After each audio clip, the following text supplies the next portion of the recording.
Kia ora and hello, and welcome everyone to the Remember Who You Are podcast with me, Franco Heke. I'm so grateful to have you here. Remember Who You Are is a space for meaningful conversations that invite us back to ourselves. Together, we explore moments that shape us, that challenge us, and that transform us, and the wisdom that helps us remember who we truly are.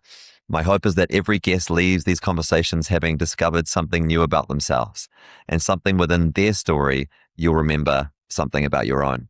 Today, we're welcoming one of those who has invited millions of people to see the world through a completely different lens.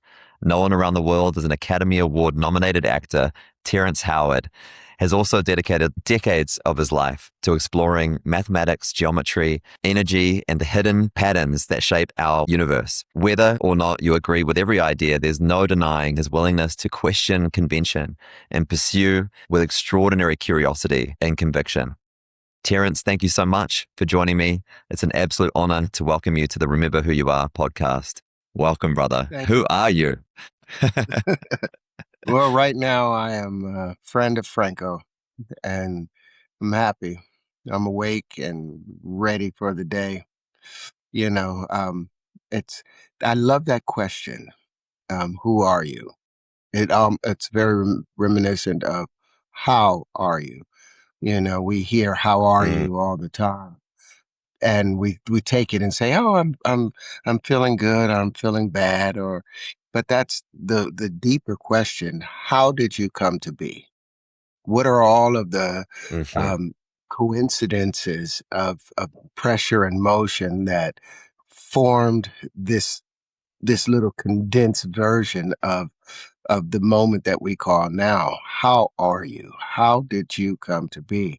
Because the entire universe, since if you put your finger in a swimming pool, the entire swimming pool has to register the change of motion and pressure condition. So each person, in order for one atom or one waveform to move throughout the universe, the entire universe has to co-sign that one motion. So when you get to the question of how are you or who are you, we're not what we want to be in the moment. We're what the universe needs us to be at this exact moment. The entire universe has to co-sign who I am, how I am, where am I from right now in order for me to be here in this moment. So, um, yeah, I am the entire universe as a whole, looking at itself through just one little peep called Terry. Beautiful. Beautiful. And how relevant do you think we are? How powerful do you think we are? And how insignificant do you think we are? Is it both? Are we powerful, and do we have autonomy, and are we just an absolute grain of sand on the beach of the universe? I'm well, it takes the entire universe to create the pressure condition to make you or to make me. So we have the entire Mm. power of the universe at our disposal, depending on if we're looking at ourselves as a being, as an individual, then I am weak and I am limited and I am but a speck on a grain of sand. But when I take the ego out, when I walk away from myself and I'm just as the whole, now I'm the entire universe and I have the entire power of the cosmos at my bequest to do with as I choose, as long as I'm not there, as long as I am is the all that is. And that's the hardest thing to do. Yeah. You know, how do we take ourselves And we out of we the fluctuate. situations? Man, and It's a beautiful. male cycle is in and out of that every day. I am powerful and I am nothing. And everything in between. We know, and we have registered the female cycle so much over eons, I guess. But the male cycle hasn't been talked about too much. What is our cycle? And I'm hearing things that it's daily, that we can go through a whole woman's month of emotions each day. how do you feel about that? Does that do you respond to that kind of fact? I think it makes sense to me, but I'd love to know your thoughts. Well, the feminine side of existence is a much more complicated side because then when you think about the just in breathing, like we just did, when you breathe in, that's a masculine act. It's charging, it's centering. Everything is to within. But the feminine side is the exhalation, the breathing out. Well, that's affecting everything else around. And action and reactionary laws, when what you are affecting affects you.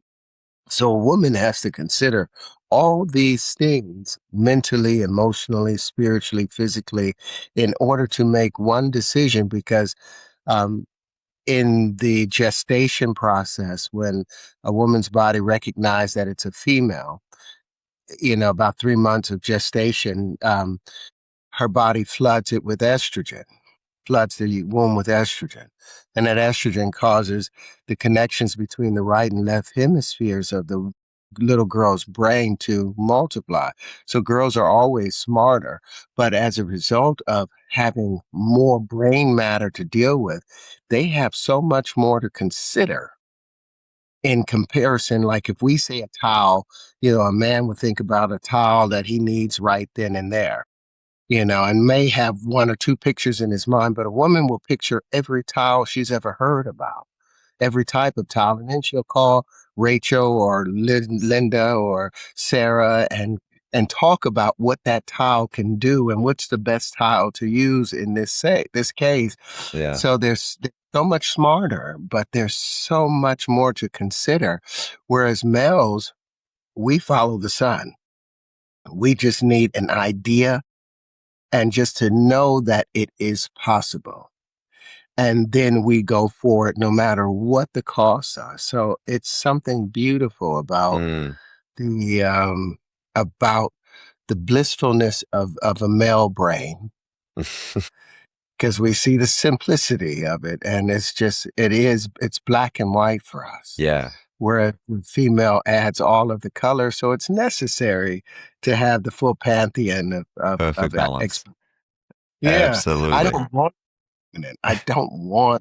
I love being able to tap into a feminine side, and Yeah. understand, but I love the testosterone and the masculinity, Yeah. of being the center of my family, of being the support, like the planets. If you look at the planets, the male would be the sun.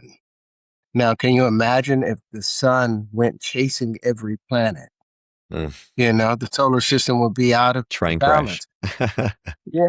But the masculine stays in its position and acts when it is necessary. He's the center of it. And I can sympathize with my wife. I can emote with women, but I don't take it into my heart as thinking that I can understand them in this masculine body because that's the mystery and the beauty of femininity. Mm. It's like I don't know it and I have to get closer to it. And it's trying to get closer to it that and trying to bond with it, Yes. that makes love. So I Absolutely. kind of like the dance. Oh, we have to like the dance. We have to like whatever song is playing right now and learn how to dance to that song.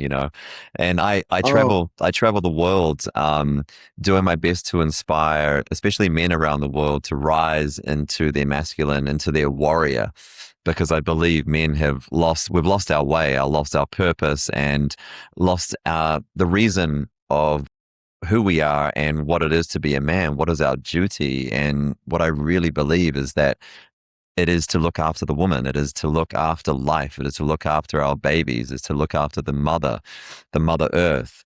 And I run a workshop called the haka, which is a Maori warrior dance where we used to fight for our woman, fight for our land, but we would do this dance before we went to battle and basically to scare the living shit out of our opponent.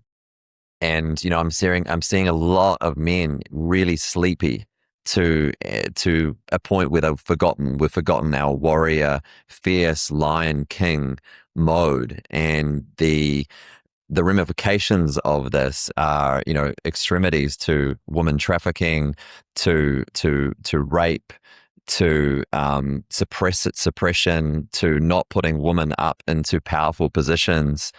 And, what do you think it is to be a man? What is our duty? What is our purpose? Well, I think the very first purpose of being a man is to reflect the center of balance. Once we can emulate that balanced state, that pause, the successful males are known for their stoicism. They're known for their reserved nature, their ability to take in all of the information and then come up with a proper action for it.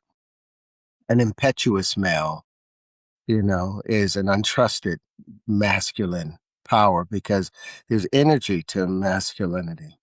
And if you do not know how to use your sword, you can hurt people, you can cut something up. But having a sword there and not necessarily wielding it in an aggressive nature, but just having it there because as a man, we are, like Jordan Peterson said, uh, a man that's not dangerous, that's not powerful, he lacks the ability to be a man. A man is something that can create danger, but a virtuous man is the man that's able to control that masculine power. Like the sun could use all of its energy in one moment Destroy us. and Yeah, yeah, done. but it's so measured. It is so measured. So I think the purpose of a man is to follow the sun, follow those centering pieces in the universe, and then the other planets, the feminines, Mm, can revolve around it, can orbit around it. mm, But a man has to be centered first and foremost. mm-hmm. Now, that's not saying that the sun doesn't have fun when it's having its coronal mass ejections. Yes. When it's having all of it's going through its maximums and its minimums. But the sun, there's laughter Yeah. in that. Joy, There's joy in that. humor. So we have to bring that back. We have to remember, Yes. you know, I I I love masculinity in myself in this lifetime, and I think I spoke to you before about it. I think in order for there to be equanimity in one lifetime to the next, you don't breathe in twice without breathing out once. So you can't go from this life being a male and being a male in the next life. In order for there to be balance in the universe, you breathe in this one, in the next life you exhale. So Yeah. this life I'm masculine, in the next life I'm feminine. So everything that I've done in the masculine side is going to come back to me on the other side. So how do I want to receive it? Yeah. And we can have multiples all in one life. Every day we can be a little more feminine, a little more masculine. And a lot of men, Yeah. I think, don't even know that we are both. We have to be both. There has to be balance, and I love what you're saying about joy and humor and play, because I think that is such a missing ingredient, especially when people get onto the spiritual wellness medicine path. We get so serious and so deep into the shadows, and we then have an absolute hysterical laughter at one point with someone safe, with someone that just really gets us. And then suddenly it's euphoria. It's like an orgasm and nothing else matters other than that laughter at the time. So the power of joy, the power of play is just crucial, crucial. And I think that's where a lot of spiritual kind of seekers are coming back to now is like, wait a sec, I can be anywhere. I can be on any path. And I just get into hysterics with a friend, with myself, for whatever reason. and I am perfect and whole and complete at that time. I believe I heard once that laughter is the human's most natural sound. Just like we hear a bird chirping, that's what we hear as the natural bird sound. Apparently, laughter is our most natural offering to the vibration of the cosmos. And I love that. And I fully resonate. Yeah, that's why one of the people that I've, as a spiritual guide for me, has always been people like Walter Russell. But then, if I had a guru in mind today, it would be Alan Watts. And one of the things that you remember most about him is his laughter, is that gregarious nature, and his honesty of, I am a fraud, as even as Terrence Howard, because I started all of this off trying to just be trying to understand how the universe works. And like Forrest Gump, you start your running just to get rid of the thoughts of Jenny. You're on your run. And then next thing you know, you've got other people that's running alongside you, commiserating with you. And then you feel like there's a responsibility. Oh, I have to encourage them and come up with something to say. And it's like that's when I become a fraud, when I'm trying to impress the people that are just naturally, they just want to run next to me. Yeah. And so when I stop trying to impress people, Oh, yeah. and and and then the and and joy that's and that's the issue when Jesus became, like, after he became Jesus, then it became something to follow. And even I'm sure he experienced this in his lifetime. It's like, hey, wait a sec, guys, don't follow me. I'm just being the best version of myself that I can be, and you just simply need to take whatever you are inspired by from this light and from his shadow, which isn't ever talked about as the dark side of Jesus, the dark side of every human. But yeah, you're right. I really would love, I would really rather be the cosmic fool, the cosmic fool that yeah. knows he's the fool and knows he knows nothing, than to be the earthly fool of thinking I know something and just looking stupid because no one knows anything. I love the fact that now, like when I used to hear the term extraordinary, I would be like, oh my goodness, I want to be extraordinary. And I realized that's just extraordinary. Yeah, I know. I, I'm just, Exactly. I'm extra medium, No one wants you that. know? And I love understanding at the end of the day that I don't fully understand anything. I'm just taking a look at and creating words based on a moment and an impression. But I know as a whole the things that move me. And Exactly. my goal is make way for life. Yeah. So in the masculine sense of what we're doing, when I was born in 1969, had statistics in 1970 that a healthy male produces 1,500 sperm per heartbeat back then. 1,500 sperm per heartbeat. So that meant in healthy ejaculation, there was anywhere from 250 to 500 million sperm that's sent. A woman is born with 220 or 400,000 eggs, maybe a million as a whole. There's different studies that say 222, some say 400 in each one, but that's all they'll have for their entire life. But we are producing 1,500 sperm per heartbeat.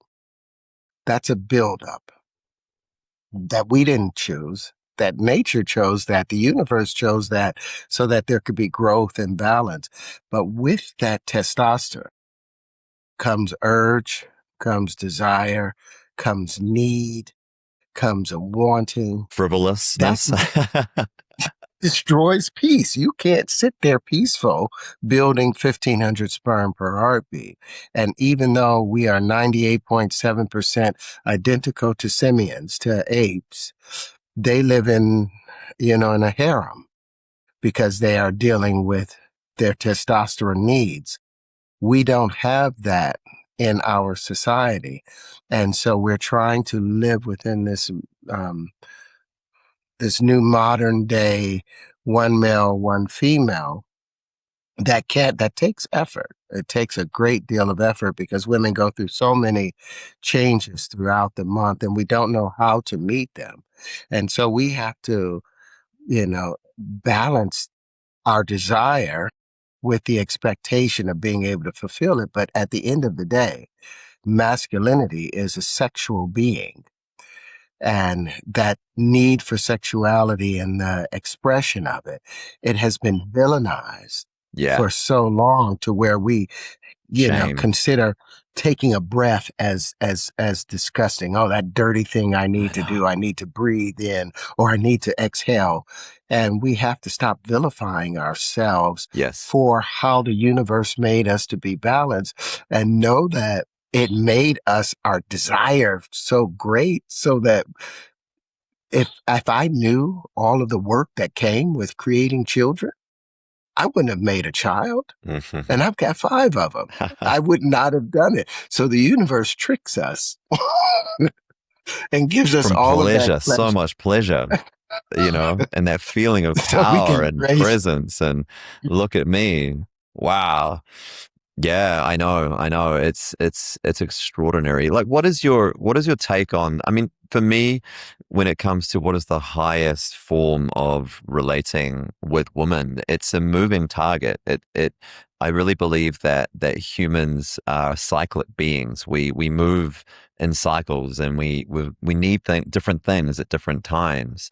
Whether it be monogamy at one point, whether it be polyamory at one point, whether it be being by yourself for a period, and these things shift constantly. I think the only thing we know is everything changes all of the time, and can we be present enough to what we need in this moment? What is your take on the highest form that of a relationship that a human can have? I think the most beautiful part of it is the coming back together, the recovery. Like me and my wife, we just spent The makeup. the, the makeup because we just spent the week in Big Bear and it was beautiful. It was just us and the kids. So we didn't have anything distracting us away. But in the process, she had to do all the extra cooking and stuff by herself. And I should have been more present. I should have been in that kitchen trying to help, but I'm in my feelings because she didn't sleep with me the night before, so in my masculine mind, she doesn't love me anymore. She's just here with me. And after 2 days of that, we're looking at each other from across the room, having a stare down. And she refuses to look away. I refuse to look away.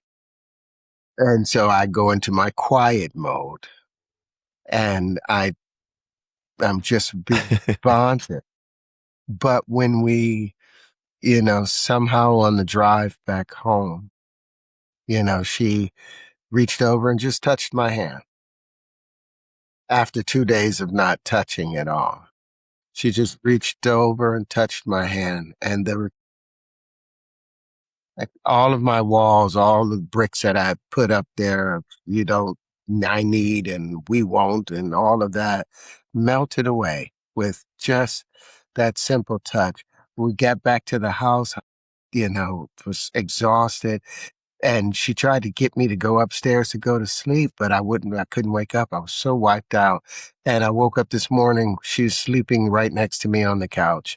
Oh, She had stayed down there with me beautiful. because and told me, she was like, if you were on the street, I would sleep on the streets with you. The Wow. recovery, Yeah. the coming back together, you know, and there's been no sexual interaction. It's just the emotional thing of coming back into phase. It's that moment of spring when the sun is like, okay, I'm going to spend a little more time with you today. Yeah.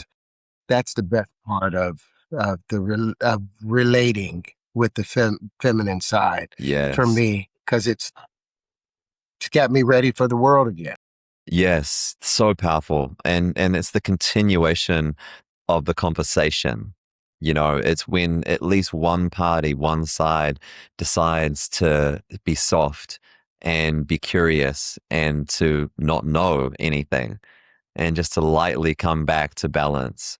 It's an invitation, even without words, for both parties to melt and be present together because we are human. Like I said before, none of us actually know anything. We're banging around this world, running into brick walls left, right, and center. Sometimes we have that euphoric feeling of knowing something, and then we may not, but we get Hmm. hard, we get soft. It's just change. And can we be humankind? It's in the old words. There's not human assholes, it's humankind. Can we remember the kindness part? It's so funny trying to, as men, we're always trying to understand the feminine. You know, I have friends that Chinese. I have friends that are Russian. My Russian isn't perfect. It's not even that good. My Chinese is even worse. And when I'm around them and they're talking, I don't feel less of a man or less of me because I don't speak their language.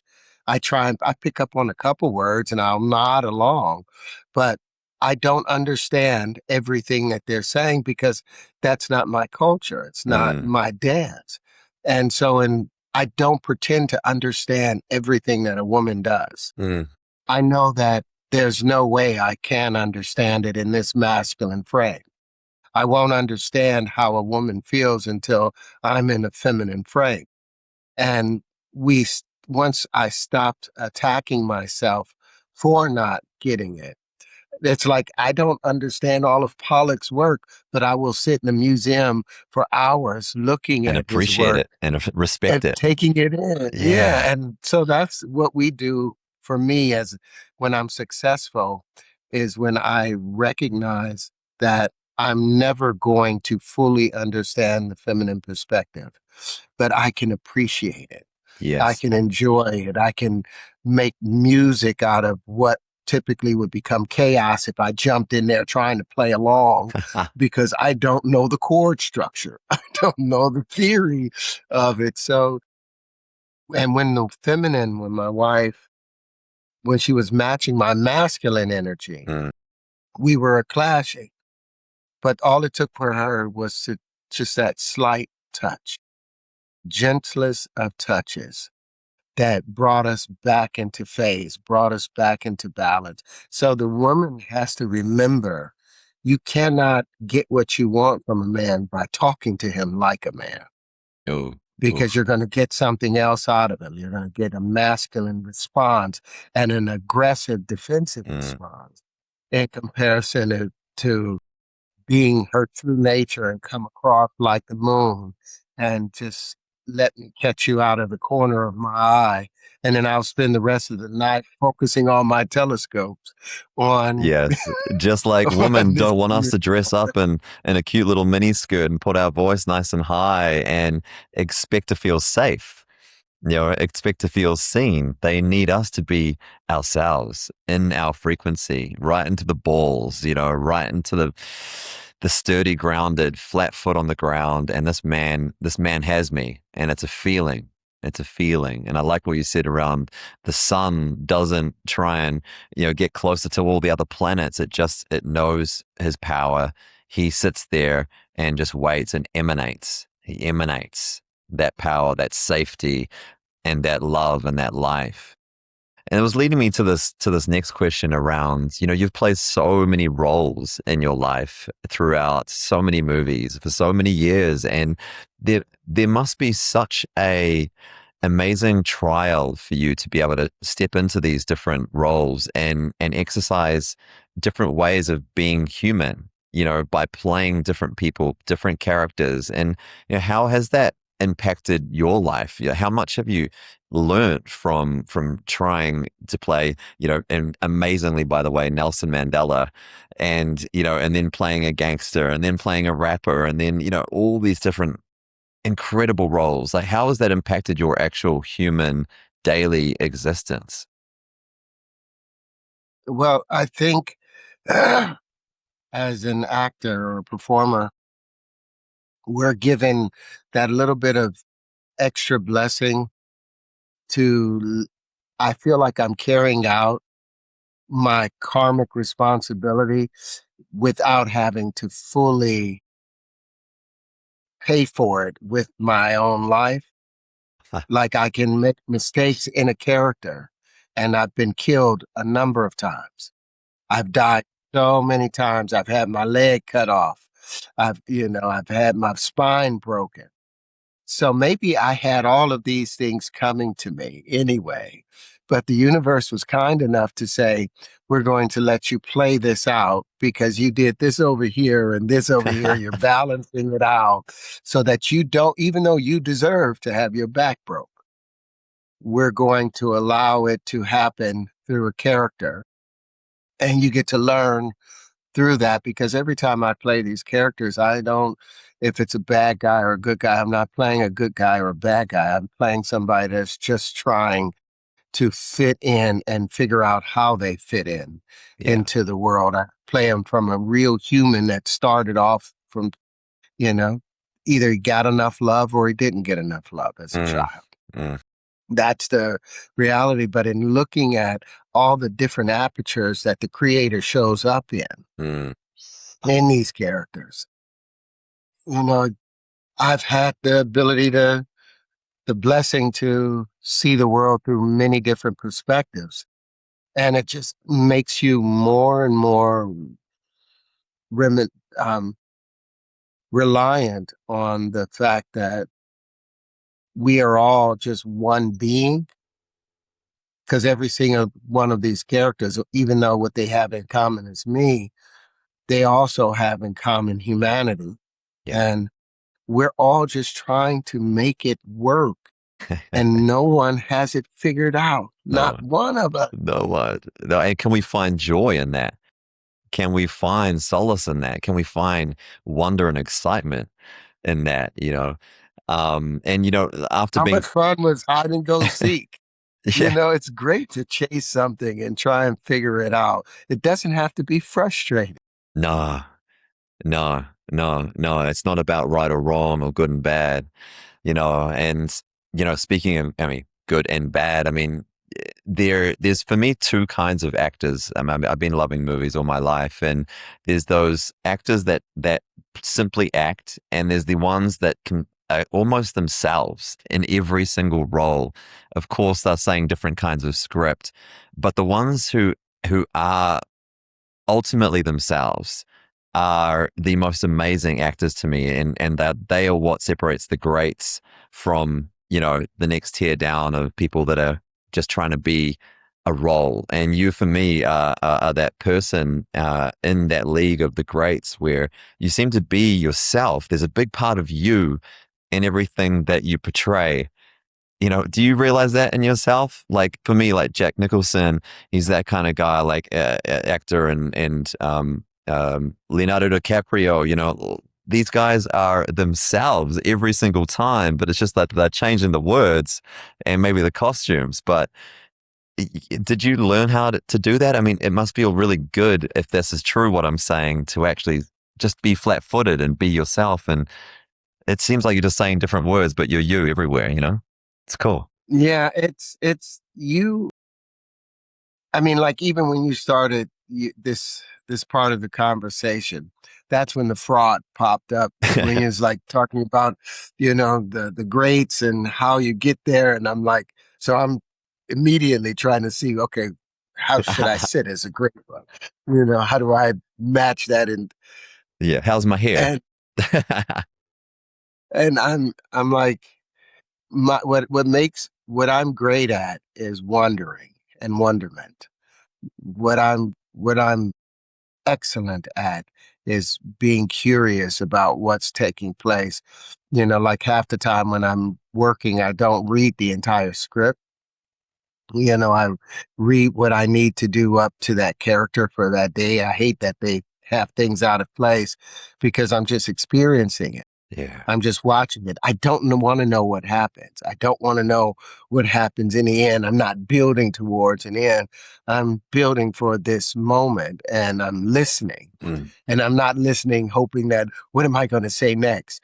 I'm actually listening to take it in. And I was doing a movie called The Best Man back in 1994, and it was a big hit. But there was a scene where I'm playing cards at a table with Tay Diggs, Morris Chestnut, Harold Perrineau. And the producers came up and was like, Terrence, we need you to say your lines quicker. You got Harold, Tay, and Morris saying their lines like this, and then you take a beat and a half before you say your line. And I'm like, well, I'm listening to what they're saying. Don't listen, just say the line right after. I was like, no, and don't forget, Terrence, this is a joke. You're supposed to say this as a joke. And I was like, well, it's not a joke to me. This is dead serious to me. What can you say it as a joke one time and you have all of these people trying to push you to not be natural and Yes. not listen and not understand and not empathize. They just want you to be narcissists and just say what you want on top of it. And that's when you ruin a True. production. But the actors that take the time to listen and say, yeah, well, maybe I had an idea of what I wanted to say, but maybe I don't need to say it based on what he just said. I can say the response without using words, just by being present, like what we were talking about from the Yeah. beginning. It's the desire to be present. And a lot of unconscious people are afraid of presence because it shows them for not being authentic at the moment. It seems to me that you have a lot of natural kind of ways when you are acting to bring it to that human place through your curiosity, through your willingness and need to have genuine reactions to other actors when they're asking you something, telling you something. You want to be live, and you can't fake that. And I think that's one of the reasons why, you're so magnetizing. It's a beautiful answer. So thank you so much for that answer. You really just spoken to like human, you being real in amongst acting, right? Which is not often talked about. I mean, at the end of the day, we're always going to fall short of what we expect to accomplish. The words aren't going to come out perfectly, and you you have to appreciate the faults and the imperfections Mm. in it and roll with it, like that great scene in on the waterfront with Marlon Brando, and he's taking the walk, and the girl drops the handkerchief by accident, and he stops and picks it up, turns around and carries it on, and it made it a beautiful thing. And without her slipping and dropping that thing by accident, without him taking the time to just keep it going, that scene, it would have worked, but it wouldn't have been as powerful and memorable, because of the little mistakes along the way. And like I tell my kids, there's nothing wrong with making mistakes.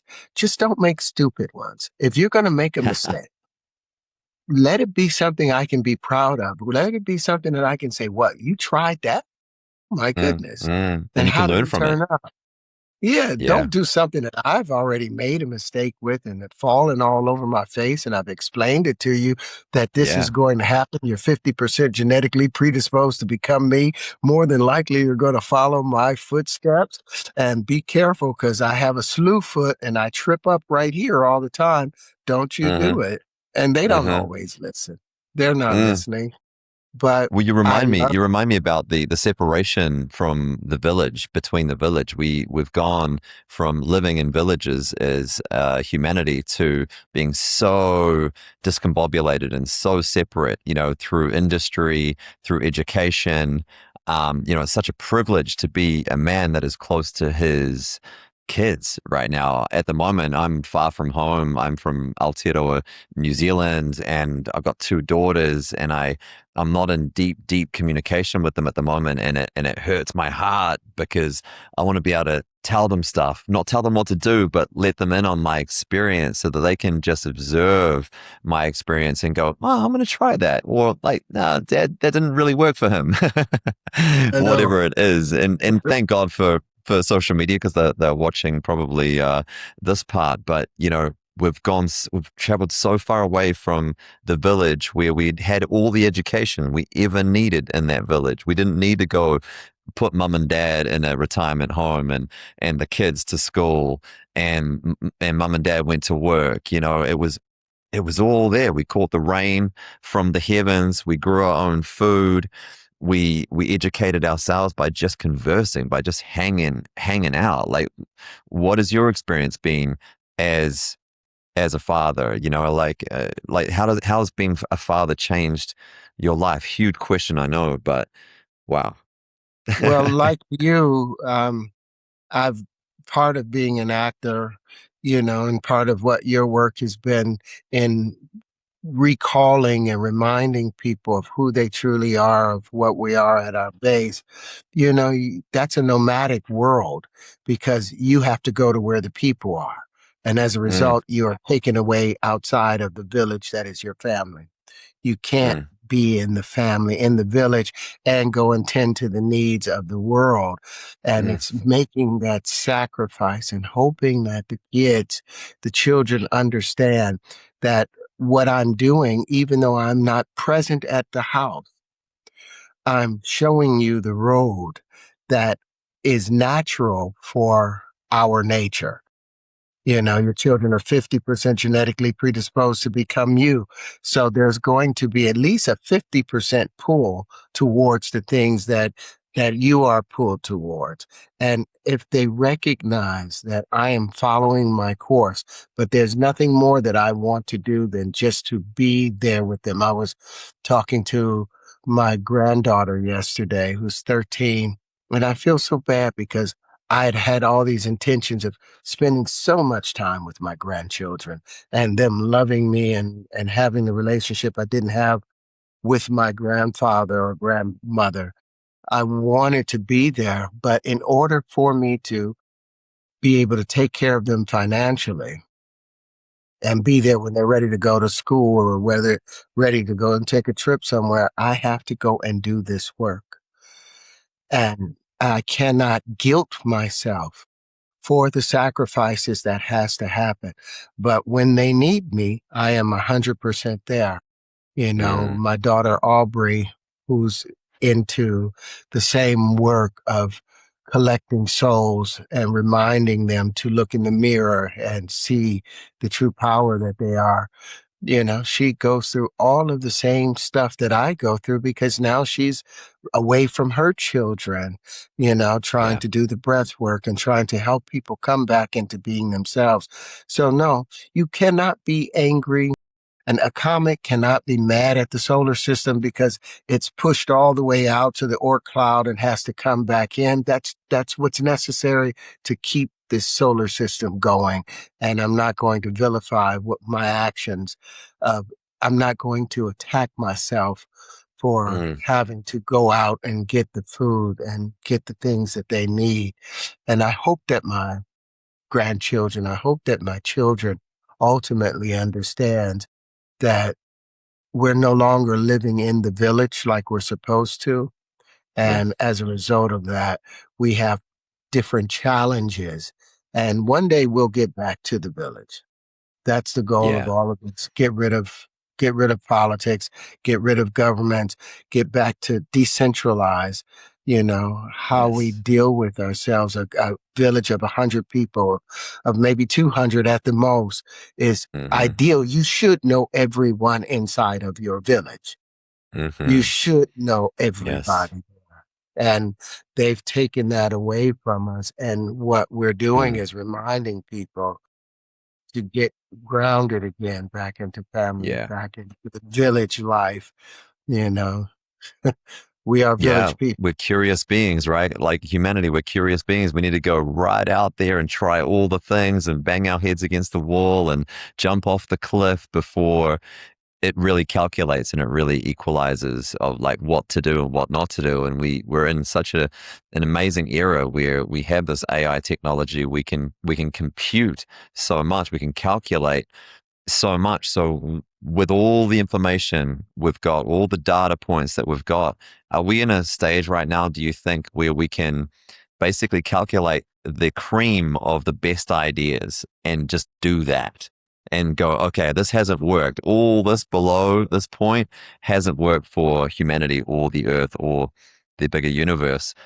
Are we close to that? It feels like we are. It feels like we can start to calculate what works now and what doesn't, and get away from this, separation where it's like, wow, the races are different from me. The religions, people that think about and believe in different things than me are different than me. Like, because at the end of the day, humanity, we actually agree on so much. We agree that we drink water, that we are water. We agree that if I don't breathe for 30 seconds, then I'm probably going to die.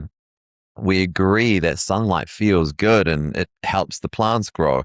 Yeah, underneath all that religion and superficial layer, we actually agree. We agree. It's so simple. Are we close, do you think, to embodying that? Because it feels like we are, and feels like we're not. I mean, we're approaching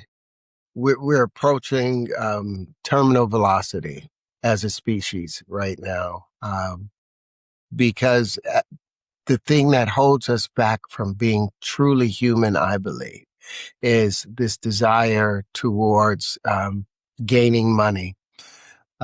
This indirect form of exchange that we use, and we're the only known species in the universe that uses indirect exchange for our goods. Mm, Every other system is symbiotic. I do a little for you, you do a little for me, and it's a direct exchange. But we put it off onto gold or paper dollars, yeah, and middlemen. therefore, and until that's gone, we're in Mm, trouble. yeah, We can't, there's a buffer between us that's blocking me. It's a giant condom that's yeah. preventing life from making its way, and it's desensitized and it has no feeling and all of the things that come with it.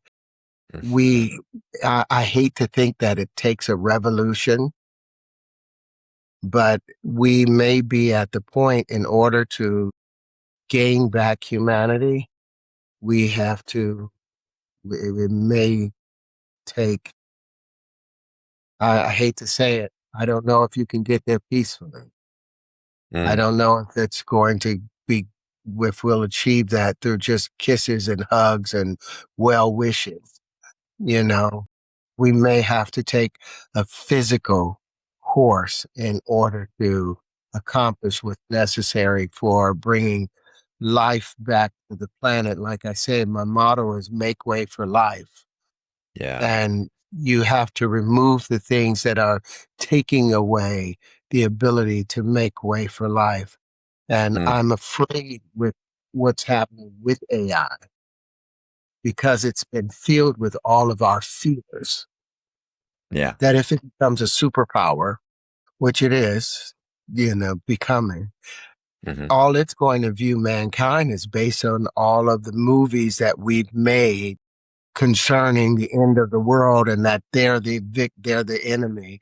And I'm wondering if AI, if everyone that's on their chat or their Grok or whatever large language model they're using, what their AI thinks about them based on the input, because ultimately all the AIs will share all of the same information.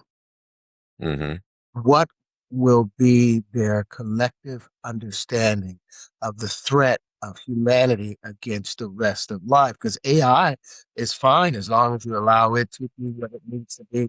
Humanity is fine, but humanity doesn't stay in its boundary.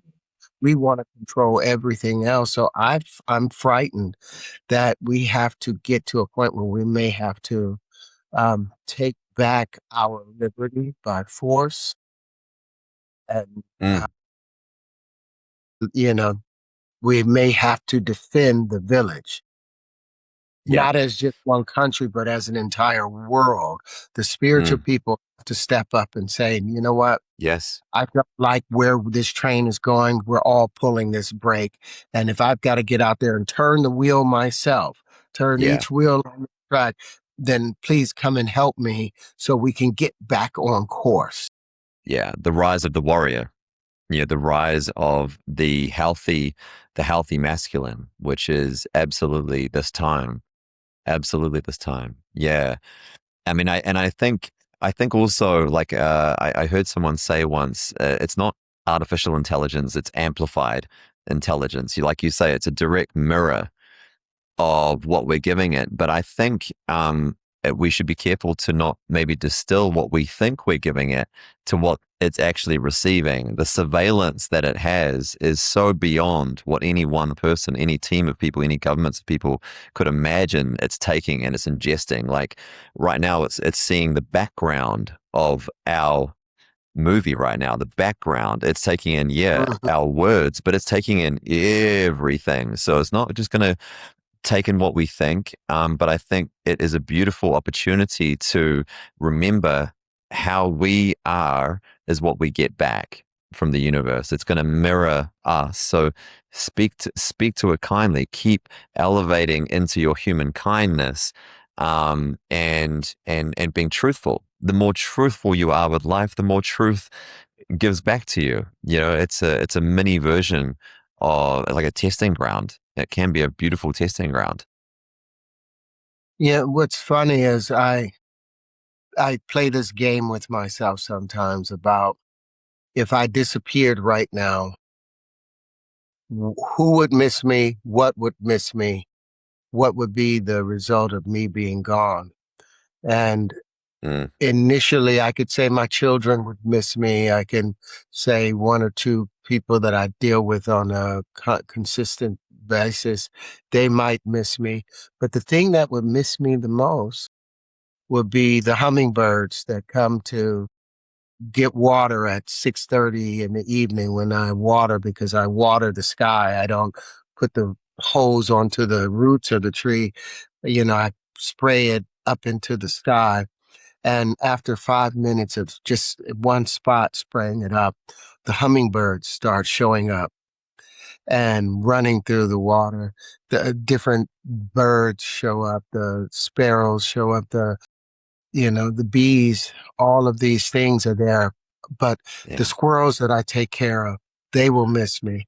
The trees that I water, they will miss me. The sunlight that I greet, it will miss me. The flies that I capture and release, those things will miss me. And if everyone really took a moment to think, am I needed? Am I useful? And what am I doing to be more useful? Then, if the universe will see us as a necessity, then the universe will keep extending our existence and repeating our existence. But if we are only missed by the selfish people that we love and those things, well, when they Hmm. disappear, then there's no need for us. We're like the movie Coco.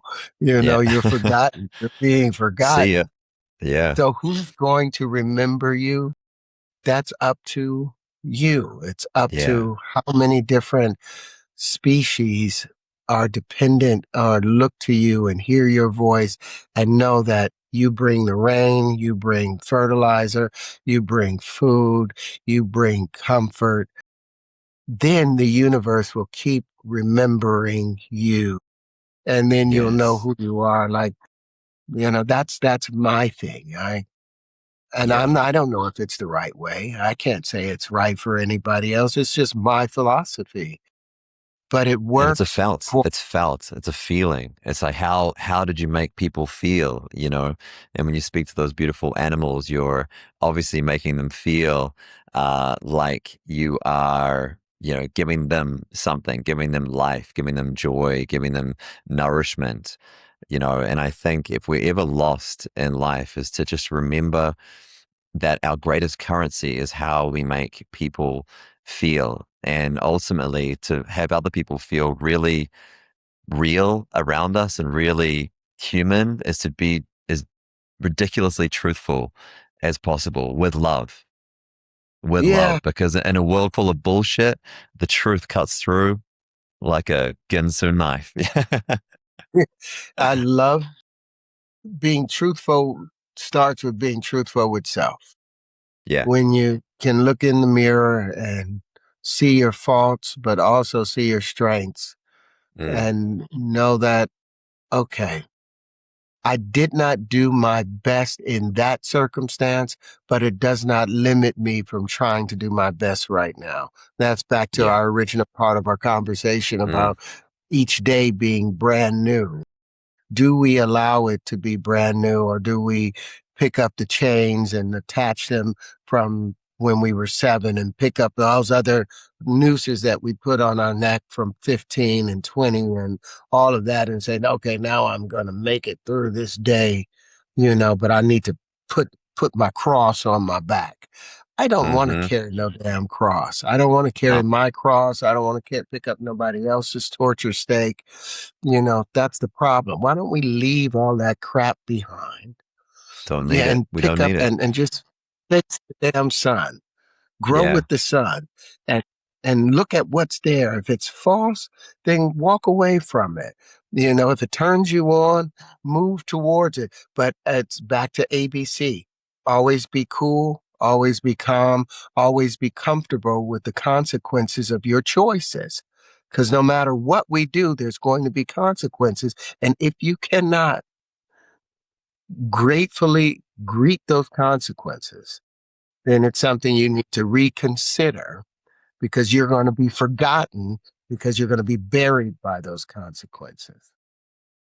You know? Absolutely. It doesn't matter what we've done before now. It's what we do next that counts. That's all we have control over. It's all we have control over, what we do next. And we always can start that fresh.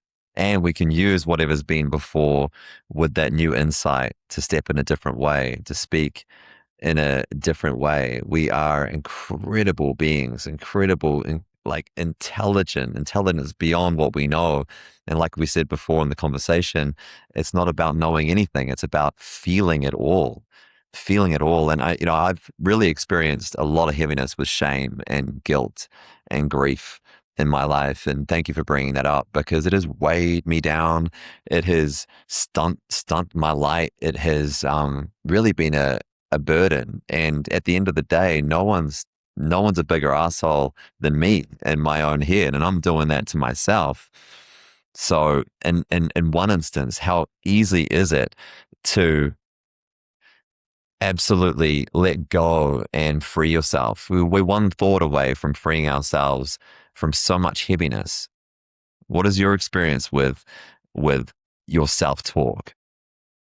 Well, there's an incredible book. I've been trying to remember the writer of it since we started this conversation because I wanted to reference it. And thank you for creating the opportunity for it. It's, I, it's Don't Sweat the Small Stuff. And that's the name of the book. And it's all small stuff. Yeah. Everything is small stuff. And in reading that book, reading excerpts from it about when someone's talking, are you waiting for them to finish so you can say what you're going to say? You know, do you always need to be right?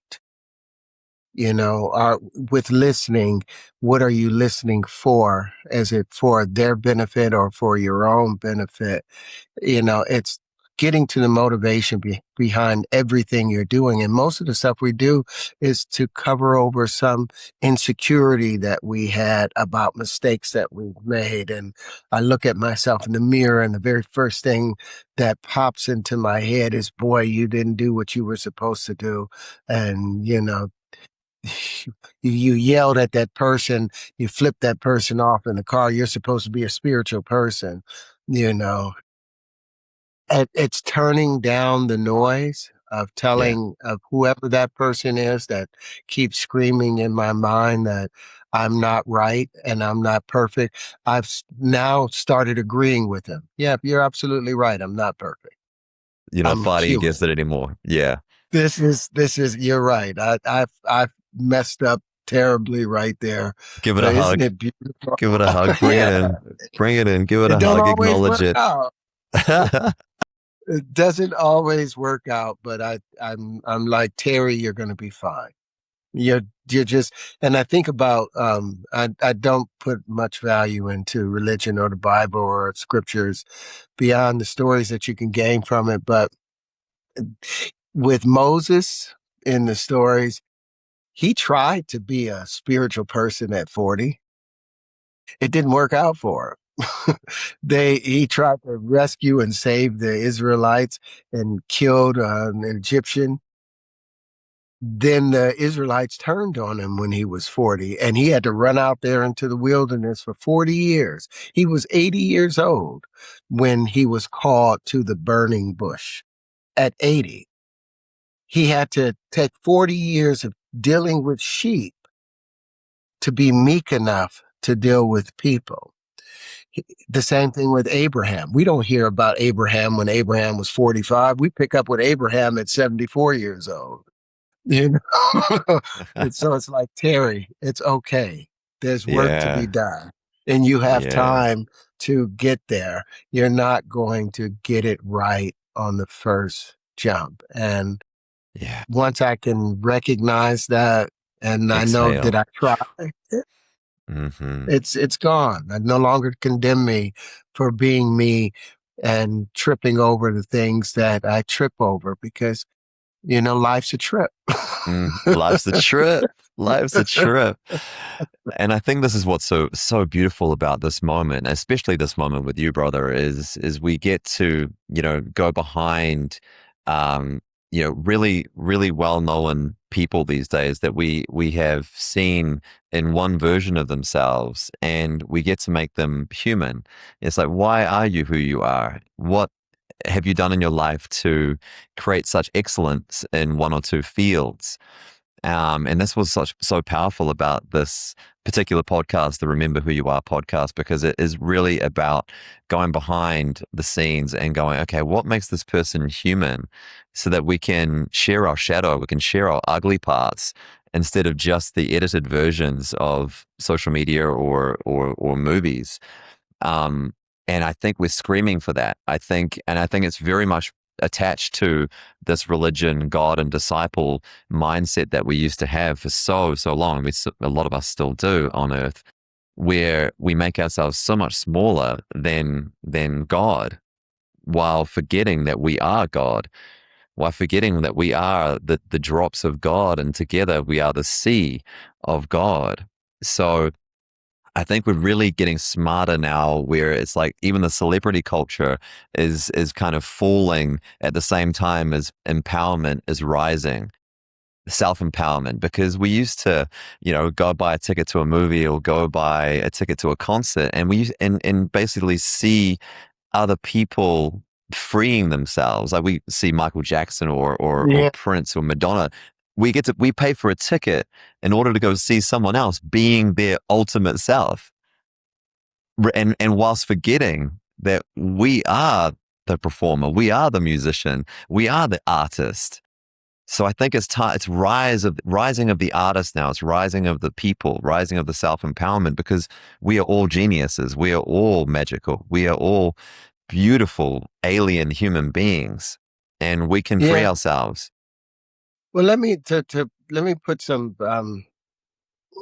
background data supporting what you just said. Like when we were speaking earlier, and I said that when I was conceived, healthy ejaculation had anywhere from 250 to 500 million sperm, that was sent into my mother. And out of that half a billion, I got to the egg. I got to the egg. The first 100 million probably got destroyed in the acids inside the vaginal canal. There's so many things that blocked them. I had to swim over my own dead brothers and sisters. And as a man, that's a 24-hour blind marathon of a comparable distance of trying to go from here to the moon without a spaceship, without a handbook, without anything. You have 24 hours to figure out how to get from here to the moon. And when you get to the moon, you got to bury your head into it and pour out your essence. And as a female, it's anywhere from uh, 26-hour blind marathon, 25-hour blind marathon to a 125-hour blind marathon because the female egg, it, it the female sperm, the Y X-laden sperm, they are larger and shorter tails, so they live about 5 days. But it's still a half billion man race for a blind marathon. But every single person on this planet, whether they're born with Down syndrome or Asperger's or whatever they're born with, they have won that race, that half billion man race. They've stood on that stage and been bigger than Madonna. They have Yeah. done that just to get to life. We're already winners.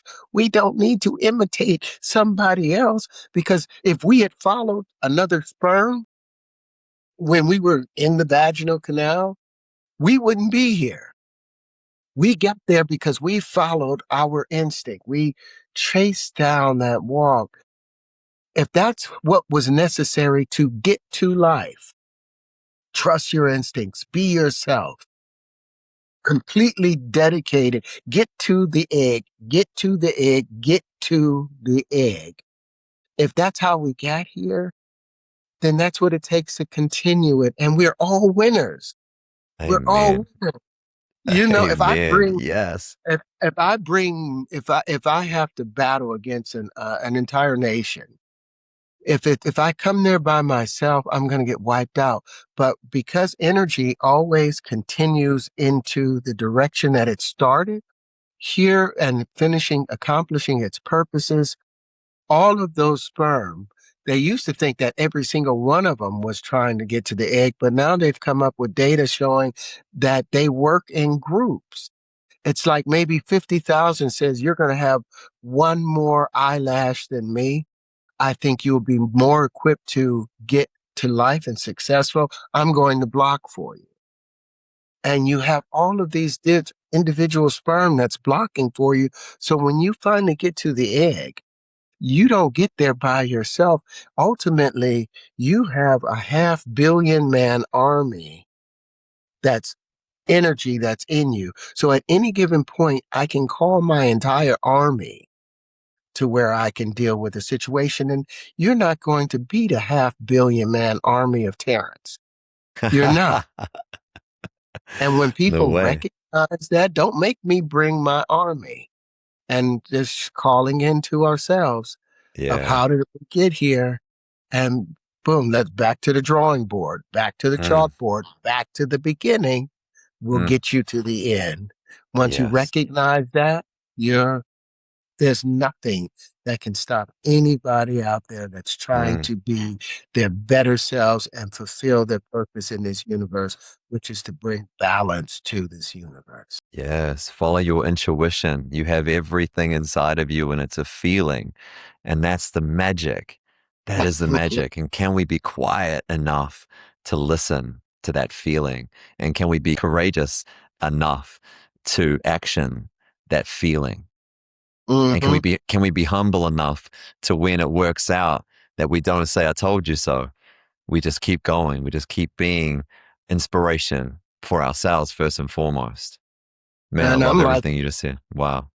if we have to race against a half billion of our own brothers and sisters to get to life, then how many are we racing against now to get to the place?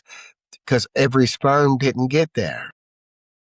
Every person that starts out on that journey don't get there. So how what must I fortify myself with to make it to that next elevated space? There's a lot of people on the quest for enlightenment. How Mm, many people are actually going to get there? mm, You know, what will it take? And do you go back and start over again? Because the universe is recursive and reciprocal. You're going to keep going through it. But what must I do in order to get to the egg on this journey so that mm. I'm not just blocking for somebody else anymore? I want to get to that next stage of Yeah. evolution. stage of growth. And that's what all of this is for. I don't want to be a fraud. I don't want to be pretending to be holy and enlightened and saying nice things and with a proper tone. I just want to be the best version of me. And I think if everyone Yes. works towards that, you know, Absolutely. I think our dance with enlightenment is probably similar to our dance with the feminine. We can't possibly know what it feels like to embody the feminine feeling. But when we die is probably enlightenment. We probably all get there when we pass through into the next realm, which is probably enlightenment. So we all get there, but we can't maybe experience it fully in this human body right now. But we become compost. This body absolutely goes into the earth to create the next forest that comes through. Just like every sperm that didn't make it into the egg, they had a purpose as well. They had a purpose to nourish, to be food, to sacrifice in order for life. I just want to get my wings, man. I want my wings. Don't go too soon, bro. We I want don't my go too soon. wings. Oh no, no. I'm because I have moments where I actually remember, or at least I tell myself that I remember the pre-human existence and the desire to become flesh and having what I was going to do when I got here. How was I, and I remember whether it's made up or not. I remember desiring saying I can do it better than others that have done it and thinking I'm not going to make that mistake over here. I'm not going to make that. And then I get hit with my lust and have to overcome that and all of these things. I'm like, man, I thought I wouldn't have a problem with that. I thought I was going to be okay with that. I thought I was going to have a problem with listening. I didn't know I, that I had a diatribe and would constantly just, you know, spew things out. I, I got two React. ears. I'm like, God, listen more, listen more. Yeah, man. Like we are all students, we are all teachers all at the same time. And speaking of teachers, man, like we are so humbled and honored to have you offering a couple of workshops at our Luminary Summit in Croatia on the 21st to the 27th of September. And it would be amazing just to get a little insight of what is on top for you when you're sharing with a group of people right now. And it could change, obviously, a few months away uh, from the start of this event. But what is on top for you when you want to get your message and your transmission through? What can we expect at the Luminary Summit? Well, I'm thank you for mentioning that because I really want to be there. That's the biggest thing. I wanted to be there physically, but the limitations that come up and stop us from doing what we want to do. And so you do the best you can. So I have a new video called A New Understanding of the Universe. And the whole purpose of this video was to prepare people and equip them with a new set of tools for understanding how our universe behaves.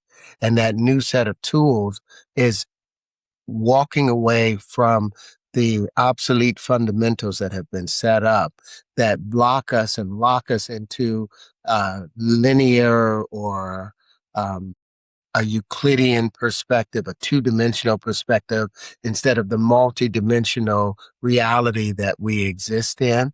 All of our tools are based on things that have limited us, like calculus. The whole idea of calculus came from the idea to break things down into its smallest part, Mm. basically to kill a system and to separate it into all its little molecules and then try and reassemble how it works instead of using the universe as a whole, since nothing ever stops in the universe, since there's no moment where anything is ever still, because everything is attached to everything else and everything else is in motion.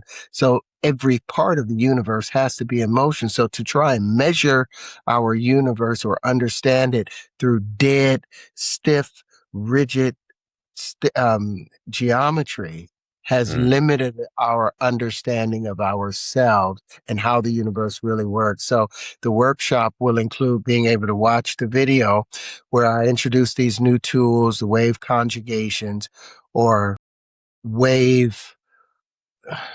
I, I was just meeting with Deepak Chopra, and he told me I didn't have to use the big word. So I'm trying to say wave interrelations, wave the folding of waves instead of Hmm. wave conjugations, how waves fold onto each other, the dynamics associated with it. You'll also get the expansive mirrored all shapes, which is the expansive side in comparison to the contractive masculine side of the wave conjugations.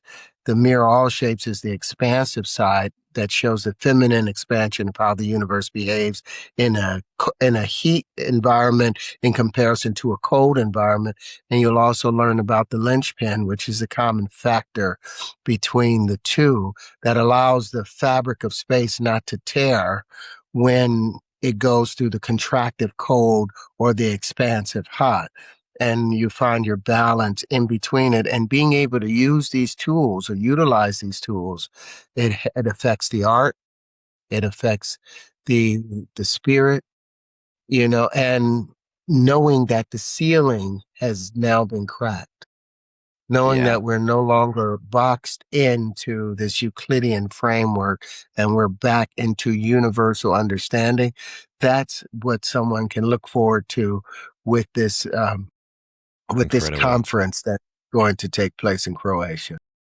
Incredible, man. I love what you're about. I love your curiosity. I thank you so much for asking questions. And I said to you a while back on a phone call, like there's a real softness about the way that you walk through the world and that you converse with the world, even when you're giving a fact or a download. It also at the same time as that transmission is offered, it feels curious as well. Like you're offering something whilst being curious. And it's a very special blend, of human being. So thank you for being a beautiful example of a man, a father, and a being in this world. It's beautiful to call you a friend. Thank you so much for being on this second podcast. We had Zach Bush a couple of days ago.